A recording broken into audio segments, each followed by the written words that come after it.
Bugungi mavzuyimiz funksiya xoslasi, funksiyani uzluksizligi, differensiallanuvchiligi, funksiyaning fizik va geometrik ma'nolari.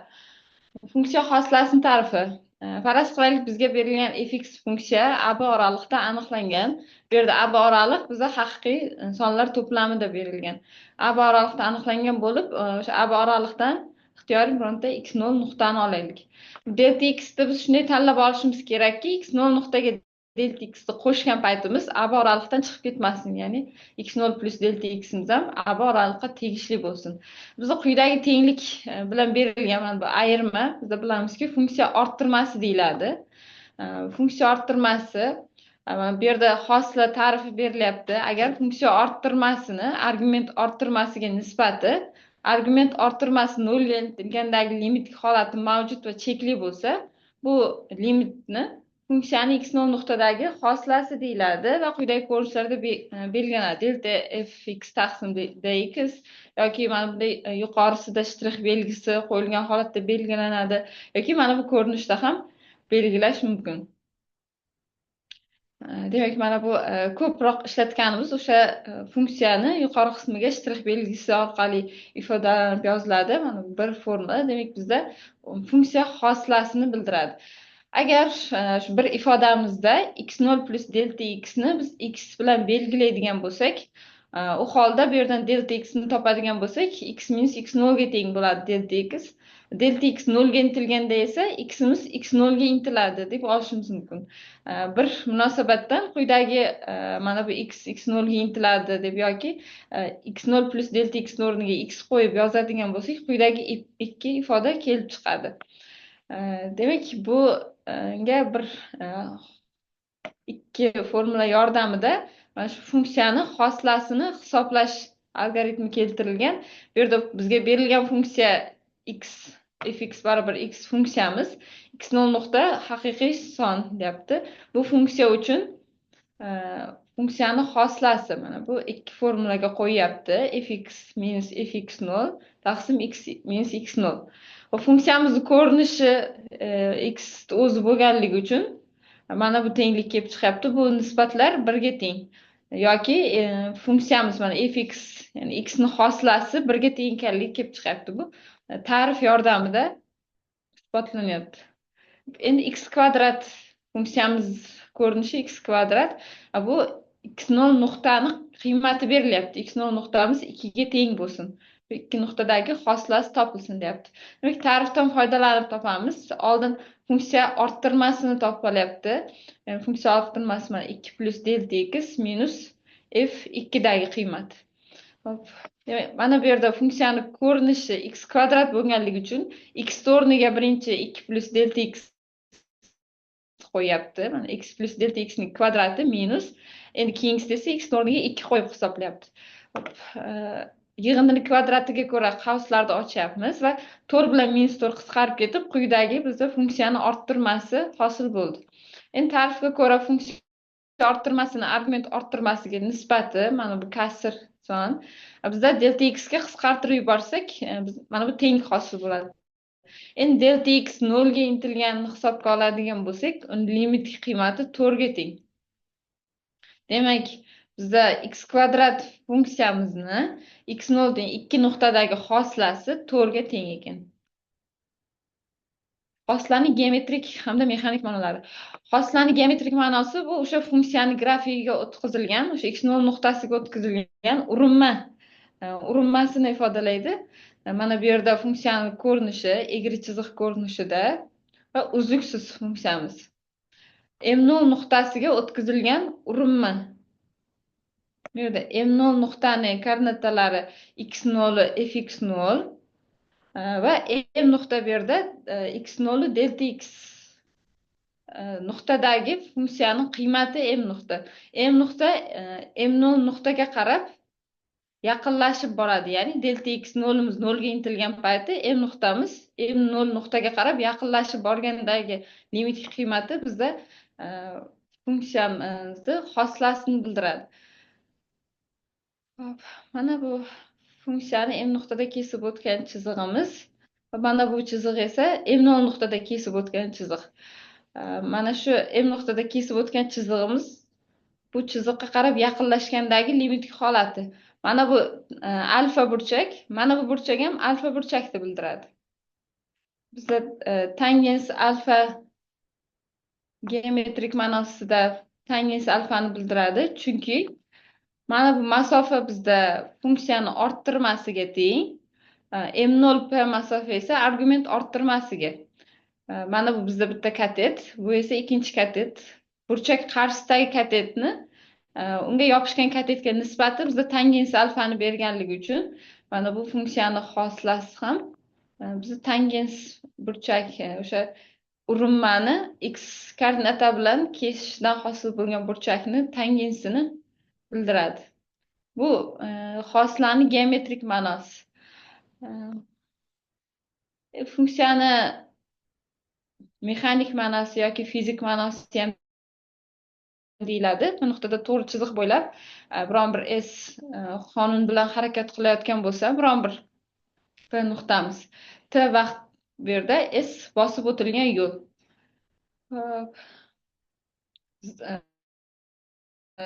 Tezlik oniy tezlikni bildiradi. Xoslani mexanik ma'nosi yoki fizik ma'nosi, ya'ni aniq o'sha vaqtdagi tezlikni beradi. Bu yerda fizik ma'nosi keltirilgan. T1 T2 vaqt bular T1 dan T2 gacha bo'lgan vaqt oralig'idagi oniy tezlikni bildiradi. Bu yerda T1 T2 dan kichkina. Ya'ni T1 hozirgi vaqt bo'layotgan bo'lsa, nechadir sekunddan keyin bu T2 vaqt, nechadir sekunddan keyin uni tezligi qanday bo'ladi? Bu yerda xosla ba'zi bir funksiyalarni o'sha xoslani tarifi yordamida hisoblash qoidalari berilgan. X kub funksiyamiz x kub ko'rinishda. Bu yerda funksiyani orttirmasi, demak x o'rniga x plus delta x qo'yganimizda mana bu x plus delta x ni kubi minus x kub. Kublar yig'indini kubi formulasiga qo'yib formulamizni ochgan paytimiz mana bu ko'rinishga keladi. Bizda x kublar qisqarib ketgandan keyin delta x qavsdan tashqariga chiqaramiz va mana bu nisbatga qo'ygan paytimiz delta x qisqarib ketsa bu ko'rinishda qoladi. Endi delta x o'rniga delta x 0 ga intilganligi uchun o'rniga 0 qo'yib yuborgan paytimiz 3x kvadrat qoladi yoki x kubni xoslasi bizda 3x kvadratni beradi. Boya x kvadrat uchun ham ko'rib o'tgandik bu narsani. Endi matematik induksiya yordamida qolgan o'sha darajali funksiyalarni hosilalarini aniqlash mumkin. Ya'ni x darajasida 4-funksiyani hosilasi bizda 4x kub yoki darajasida 5 bo'lganda 5x 4-si. Bu yuqoridagi formulalardan umumiy formula chiqarishimiz mumkin. X darajasida bironta natural son bo'ladigan bo'lsa, uni hosilasi daraja oldinga tushadi va bittaga kamayadi.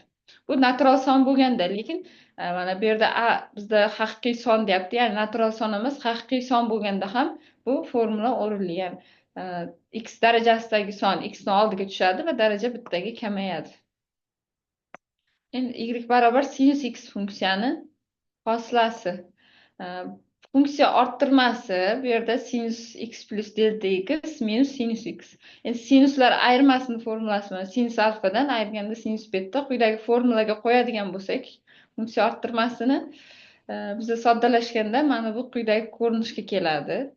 Buni endi delta x ga bo'lib, delta x 0 ga intilgandagi limit qiymatini olamiz. Bu yerda bizda ajoyib limitga ko'ra sinus x taqsim ximiz x 0 ga intilganda limit qiymati 1 ga teng, ya'ni ajoyib limitdan foydalanib ketgan, o'rniga 1 qo'yib ketyapti.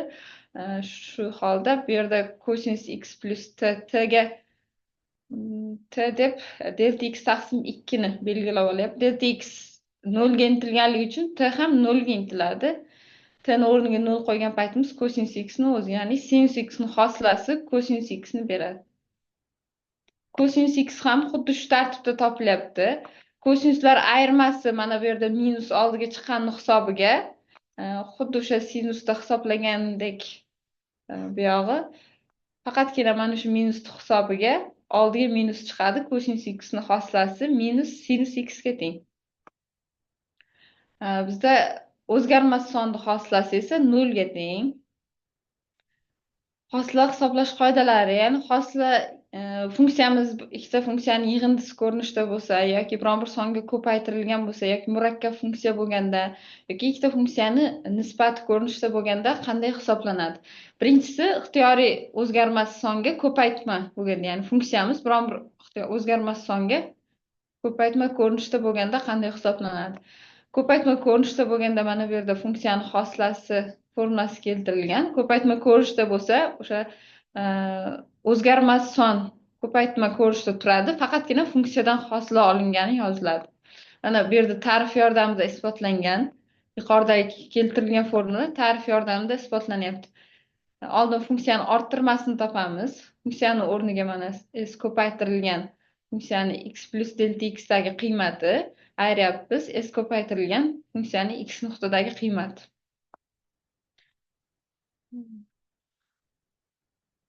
Ularni nisbatini olgan paytimiz bizga quyidagi tenglik kelib chiqadi. Ya'ni funksiya biron bir songa ko'paytirilgan paytimiz mana bu hosilasi shunga teng bo'ladi. Funksiyamiz ko'rinishi ikkita funksiyani yig'indisi ko'rinishida bo'lganda hosila qanday hisoblanadi? Bunda yig'indi funksiyamizni jx deb belgilayapmiz. Jx funksiyamiz f va y funksiyalarining yig'indisidan iborat bo'lsin. U holda funksiyani orttirmasi j funksiyamiz x plus delta x nuqtadagi qiymatdan ayirib tashlaganmiz jx dagi qiymatini. Endi jx funksiyamizni o'rniga mana bu yig'indi funksiyamizni qo'yamiz. F funksiyamizni x plus delta x dagi qiymati plus y funksiyamizni x plus delta x dagi qiymati. Undan ayirishimiz kerak shu j funksiyamizni x nuqtadagi qiymatini. Endi qavslarni ochib alohida yozadigan bo'lsak, mana bu bitta chiziq bilan belgilaganimiz bizda delta f funksiyamizni orttirmasi, ya'ni f funksiyani orttirmasini beradi. Ikkita chiziq bilan belgilaganimiz y funksiyani orttirmasini beradi. Endi j funksiyani orttirmasini o'rniga mana shu yig'indini qo'yib yuborsak, yig'indini alohida nisbat qilsak, mana bu nisbat bizda f funksiyani x nuqtadagi hosilasini beradi. Bu nisbat esa y funksiyamizni x nuqtadagini hosilasini beradi. Demak, funksiyamiz yig'indi ko'rinishida berilgan bo'lsa, alohida o'sha funksiyalarni har birini hosilalarni yig'indisidan iborat bo'lar ekan j funksiyamizni hosilasi. Xo'p, endi funksiyamiz ko'paytma ko'rinishida bo'lsa, ya'ni funksiya bizda biron bir ko'paytma ikkita funksiyamizni ko'paytmasi ko'rinishida bo'lganda hosila qanday hisoblanadi? Bu ko'paytma funksiyamizni jx bilan belgilab olamiz. Jx bu yerda f va y funksiyalarimizni ko'paytmasidan iborat. Jx ni orttirmasini topish uchun jx ga bir marta x plus delta x qiymatini beramiz. Keyin ayriladi, unda jx funksiyamizga x qiymatini berganimizdek.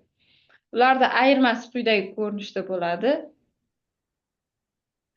Endi bizda f funksiyamizni orttirmasi mana bu ayirmadan iborat edi. Bu yerdan f funksiyani x plus delta x dagi qiymatini topib, mana bu ko'paytmaga qo'yadigan bo'lsak, xuddi shunday delta y funksiyamizni ham yozib olamiz. Bu yerda y funksiyamizni x plus delta x dagi qiymatini topib, mana bu ko'paytmaga qo'yamiz. Bu ko'paytmaga qo'ygandan keyin qavslarni ochib, quyidagi ifoda bo'ladi. Bu ifodadan o'xshashlarni hisoblasak, mana bu funksiya ko'paytmasi bu yerda musbat ishorada turibdi, bu yerda esa manfiy ishorada turibdi. Bular qisqarib ketadigan bo'lsa, mana bu bizda yig'indi qoladi. Endi bu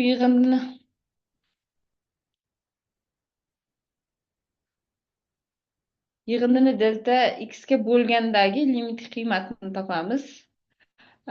Har bitta qo'shiluvchini alohida nisbat qilib yozadigan bo'lsak, bizda mana bu nisbat f funksiyamizni hosilasini bildiradi. F funksiyani hosilasi ko'paytirilgan y funksiyamiz. Bu yerda esa mana bu nisbat bizda y funksiyani hosilasini bildiradi.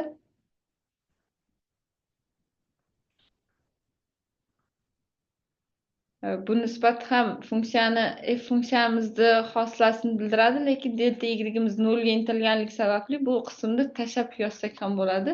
Shunda f funksiyani hosilasi ko'paytirilgan y funksiya plus f funksiyani o'zi ko'paytirilgan y funksiyani hosilasi. Ya'ni mana bu yuqoridagi formula ta'rif yordamida isbotlandi. Mana bu yerda delta y o'rniga agar 0 qo'yadigan bo'lsak, mana bu yuqoridagi formula kelib chiqadi. Endi funksiya bizda biron bir ikkita funksiyani nisbati ko'rinishda bo'lganda qanday hisoblanadi? Demak, funksiyamiz f funksiya bilan y funksiyani nisbatini hosilasi qanday hisoblanadi? Bu yerda tayyor formula keltirilgan. Buni hosila ta'rifi yordamida isbotlab ko'rsatamiz. Oldin jx funksiyamizni biz jx funksiya deb o'sha f bilan y funksiyalarini nisbatini belgilaydigan bo'lsak, jx funksiyani orttirmasini topib olamiz. Orttirmasi demak quyidagi ko'rinishda bo'ladi. Bunga umumiy maxraj beradigan bo'lsak, funksiyamiz mana bu ko'rinishga keladi. Umumiy maxraj bersak. O'xshashlarni ixchamlaymiz. Demak, mana bu funksiya f va y funksiyani ko'paytmasi bu yerda musbat ishorada, bu yerda manfiy ishorada turibdi. Qisqartirib yuborsak, quyidagi ko'rinishga keladi. Endi buni delta x ga bo'lib, delta x 0 ga intilgandagi limit qiymatini topadigan bo'lsak, mana bu ko'rinishga keldi bizda. Endi delta x ni o'rniga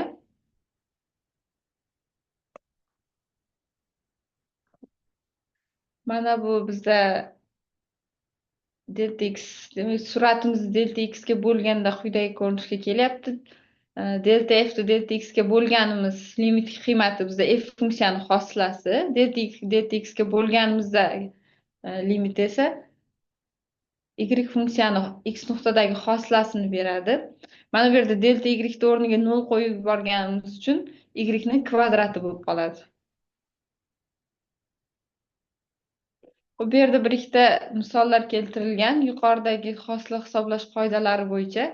Demak, funksiyamizni birinchi funksiyamiz ko'rinishi y barobar 3 taqsim 2x.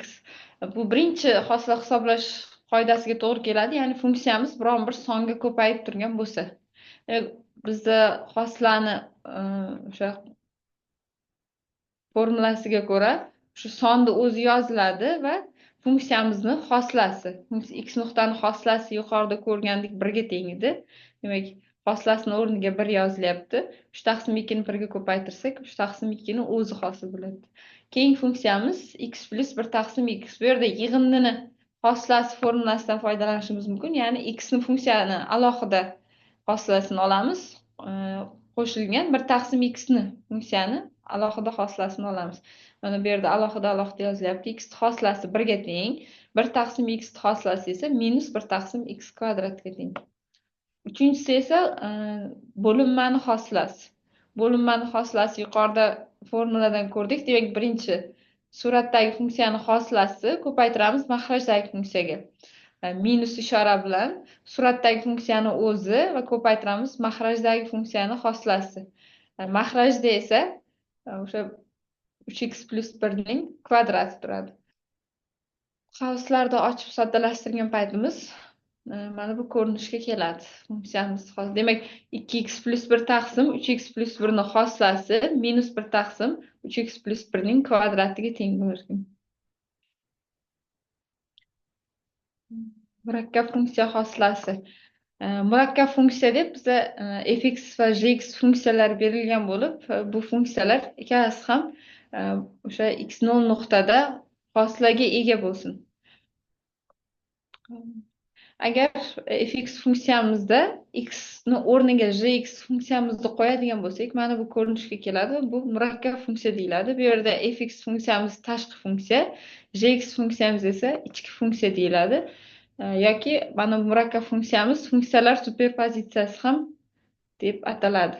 Misol uchun bu yerda murakkab funksiyalarga misol keltirilgan. Kosinus kub darajada 2x minus 1. Bu yerda kosinus funksiyamiz tashqi funksiya, 2x minus 1 funksiyamiz esa ichki funksiya. Logaritm 4 asosga ko'ra sinus x. Bu yerda logaritm funksiyamiz tashqi, sinus x funksiyamiz esa ichki funksiya bo'ladi. Natural logaritm 5 darajasida 6x plus 9. Bu yerda natural logaritm bizda tashqi funksiya, 6x plus 9 esa ichki funksiya bo'ladi. Y barobar x darajasida x. X mana bu asosda turgani tashqi funksiya. darajada turgani esa ichki funksiya bo'ladi. Murakkab funksiya xoslasi qanday hisoblanadi? Murakkab funksiya xoslasi birinchi tashqi funksiyadan Jx bo'yicha hosil olinadi. Ko'paytirilgan ichki funksiyadan x bo'yicha hosil olinadi. Bu yerda elementar funksiyalar hosilalar jadval ko'rinishida berilgan. Bu jadvallarning barchasi o'sha hosilalarni tarifidan kelib chiqib hisoblangan. Bu yerda bir nechtasini ko'rib o'tdik. Mana bu darajasi bo'lganda sinus, kosinuslarni ko'rib o'tdik. Qolganlar hammasi o'sha hosilaning tarifidan kelib chiqqan holda hisoblangan. Bugungi mavzumiz shulardan iborat edi.